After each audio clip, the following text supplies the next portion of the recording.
Hi Last Watchers, if you're a regular to the channel, then you'll know I'm currently on a mission to help a fellow watch fan, Mr. S, collect the full set of Moonswatches. Like many, he joined a queue outside the Edinburgh store on launch day, but was unable to secure a single watch. It was a full-on task experienced by thousands of potential customers on a global scale. Mr. S was able to pick up some watches on the street from some flippers who made a quick profit, and he grabbed another sometime later. I helped him out back in October last year, adding the Saturn and Jupiter. You can watch that review and learn more about the Moonswatch release by clicking the link at the top of your screen. My personal mission is to pick up a mission to the moon, and I've been checking the Edinburgh Swatch store on an almost weekly basis. Availability has improved over the last 10 months, and there have been days when they've had the full set in stock, bar the Neptune, but it's best to get to the store early as the watches are still flying off the shelf. And trust me, there's nothing worse than being told that they've just sold the last moon to the guy in front of you. In the weeks before Christmas, I had that experience on multiple occasions. But on the plus side, I managed to pick up two more for Mr. S, the Venus and the Mercury. Mr. S is happy for me to share them with you, which I will do so ever so carefully. As the saying goes, if you break it, you buy it. That being the case, this is not a full review. I'm saving that pleasure for my own Moonwatch or Moonswatch. Consider this video a visual opportunity to see if the two watches I have in hand are worthy of your consideration. There will be no macro shots and possibly an abundance of dust and smudges, as I don't want to risk using a brush or even a cloth on the crystals. I do have a blower though, and I may even risk a wrist shot or two, as well as trying out the pushers for the chronograph hand. Let's get started with the Venus. The Venus, like all Moonswatches, comes in a rather basic but colourful plastic coated cardboard double-sided sleeve and box. The sleeve colour gives a hint as to what lies within. It also has some printed facts about the planet, its temperature of 462 degrees, which make it the hottest planet in our solar system, that it has no orbiting moons, and it's also quite windy. The interior box has the clamshell opening, synonymous throughout the Moonswatch range, that reveals your mission to Venus watch. The bioceramic case of the Venus, like all Moonswatches, mimics the Speedmaster, complete with twisted lyre lugs.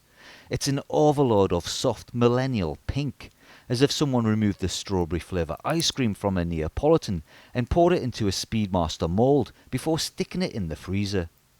The hottest of planets has the coolest of palettes. It has matching coloured pushers and a double-sided Omega Swatch crown. The fixed tachometer bezel strays a little from the pink theme, as it has an inner white ring. There is deceptively silver printed text for the tachometer scale, Arabics and outer indices. It's noticeable that the tachometer Arabics have been emphasised with cutouts, and unlike other watches in the range, there is no dot over the 90. Blasphemous. The dial of the Venus has the softest of tones, a heavenly pink with a silver printed chapter ring and silver framed hour markers filled with lume. There's an Omega logo and double Omega Swatch branding below the phallic 12 o'clock marker that may be out of place on such a feminine looking colour scheme. I tread carefully here. The round subdials have silver elliptical frames decorated with a multitude of rings. Across the breast of the watch, confirmation that this is a Speedmaster and a Moonswatch. There is Swiss made either side of the 6 o'clock marker. With a keen eye you will spot the 2021 Swatch copyright. You may need a magnifying glass to spot the engraved S on the plastic crystal. The handset are the same soft pink as the case for the hours, minutes, chronograph hand and the sub-register sticks. The rear of the watch appears to have a flush fitted, pressed on case back. It's not designed for user removal or serviceability. The only access you have is via the battery compartment, which is adorned with a miniature illustration of Venus. It's underwritten with black text, Mission to Venus. All the remaining caseback text is embossed. The Zulu Diver lunar strap is white with a silvery effervescent sheen and a matching pink coloured keeper. It's labelled with both Omega in silver and Swatch in pink text. Also a silver reminder that this is a Speedmaster, well, kind of, a mission to Venus Moonswatch. The Mercury box informs you that one Mercury day is equivalent to 59 Earth days. That would make me considerably younger should I ever choose to visit. It has an average temperature of 169 degrees, surprising as it's the closest planet to the Sun, and it's getting closer, which would explain its powerful magnetic fields. Both boxes have the entire Moonswatch collection outlined on their bases. The Mission to Mercury is a much more serious looking watch. If you didn't know it was plastic, it might even pass for a PVD coated steel case Speedy. Its matte blast finish and lack of shine give the game away. Its polished plastic chronograph pushers could easily have come from a Star Wars Lego set. No guessing what I got for Christmas. The pushers differ in tone and finish to the double-signed Omega Swatch crown.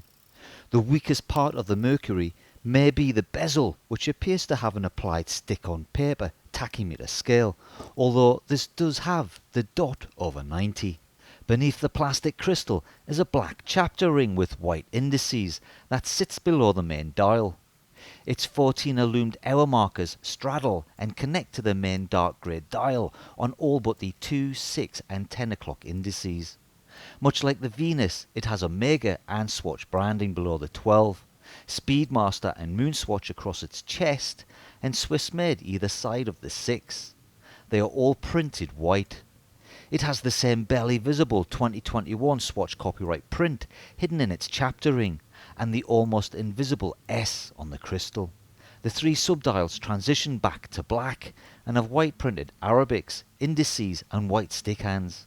The main handset has the closest resemblance to the original Speedy. It's a good looking watch. When I picked up the Mercury, it was on a day when they had an abundance of Moonswatch varieties in store, 3 of which were on Mr. S's list. Unfortunately, Swatch will only allow you to buy one watch at a time and on a weekly basis. The store assistant suggested that I buy the Mercury. It was the right choice. Mr. S will not be disappointed. The Mercury caseback has an illustrated Mercury battery cover underlined with white printed text, below which is the embossed Swatch logo, and a further reminder that the watch is Swiss made. It's water resistant, with no indication as to what that water resistance might be. It's 3 bar, 30 metres or 100 feet, though I wouldn't risk getting it wet, as that stick on tachymeter scale is bound to peel off. The Swatch has a mere 4 joules. I remind you, this is a quartz. Elsewhere around the caseback perimeter is your mission parameters. Dream big, fly higher, explore the universe, reach for the planets, enjoy the mission. Hey, it's hardly the opening speech to Star Trek, but it's all in good fun.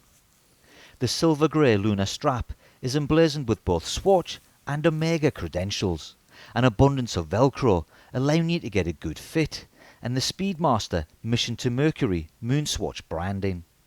Unlike my previous video comparing the Jupiter and Saturn, 2 watches with very similar tones, the Venus and Mercury could not be more different.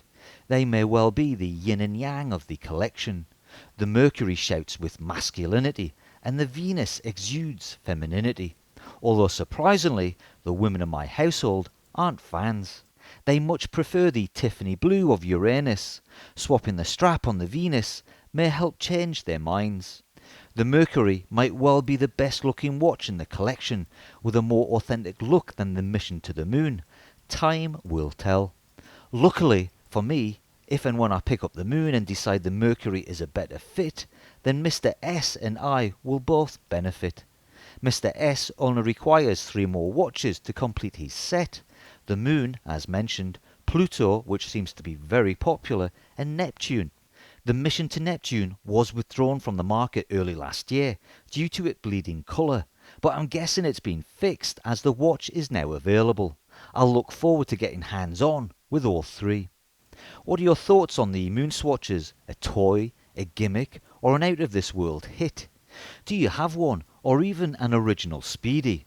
Mr. S does own an Omega Speedmaster, which he wears quite regularly. He tells me his moon swatches will most likely not be worn, and ideally put on display in a Moonswatch case, if he can get one.